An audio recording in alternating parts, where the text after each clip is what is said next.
welcome back to your Feel Good Breakfast Show Expresso here on SABC3. No, I don't look weird at all. This is just me. Now, the month of March represents different things to different people. To South Africans, for instance, it's Constitution Month, while to the French, it marks Francophonie Month. The celebration of Francophonie is an opportunity for Francophones and Francophilies of the world to better understand the concept of Francophonie while sharing moments of conviviality around the world and all concerned with the French language and the French culture. Now, with me this morning, I have three very beautiful, very très bien, how do you say this in French? Belle, très belle ladies. Vishwani, I have Graziella and Ludmila. Good morning. How Bonjour. are you? Bonjour. Ça va? Ça va très bien. Oh, très bien, merci. I'm getting my French on this morning. Now, Vishwan, I'm going to ask you first, qu'est-ce soit la francophonie? C'est quoi la francophonie? By the way, before I start, I will tell you I love your moustache. Oh, thank you very much. La francophonie refers to the global community of French-speaking people around the world.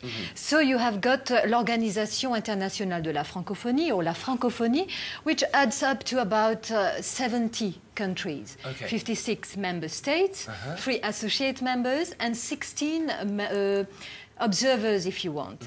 But Francophonie, you must understand, we are not all French people.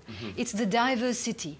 And you have got, if we are about 200 million of Francophone around the world, we don't use it in the same manners. For some of us, it's the mother tongue, others official, others administrative, and for social interactions. So this is about Francophonie, but I would like to also specify one thing. It's tribute to Léopold Sédar Senghor, one of the fathers of Francophonie, who was the former president, the first president of Senegal. So it's because of him, we must say, that we are this big family. And it makes me smile when you talk about Francophonie, because we are like a big family with one mother and lots of fathers. Yes. So this is what we are. That's a very, very nice analogy that you just put to it right there. Now, Graziella, I want to ask you, so there's a lot of celebrations going around La Francophonie, and so tell me what's going to be going on in order to celebrate this huge diversity of culture around the world? Well, we are having a wide range of concerts, exhibitions, literature cafe, and so on. And these celebrations will be as diverse as all the cultures that are being celebrated. So, and it's going to be happening in the Alliance of Cape Town, but also Johannesburg, Durban, PE.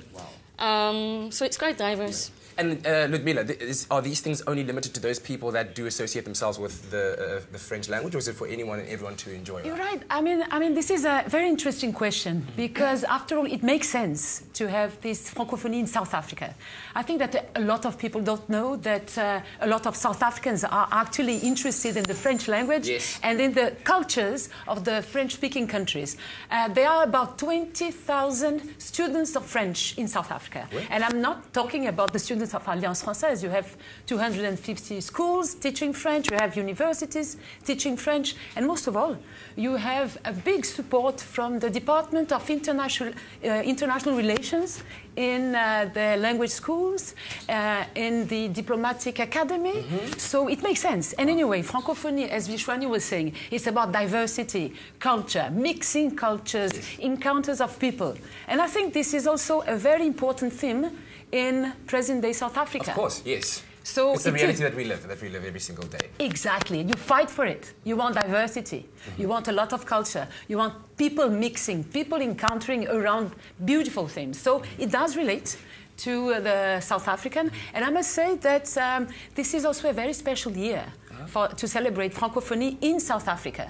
Because when President Sarkozy and President Jacob Zuma met last year, they agreed that this year would be the French cultural season in South Africa from June to November.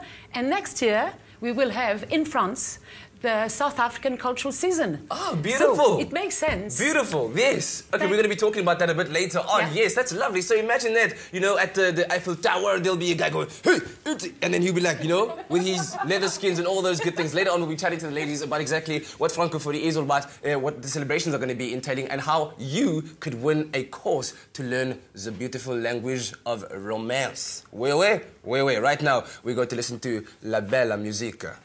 Stay with Expresso and SABC3.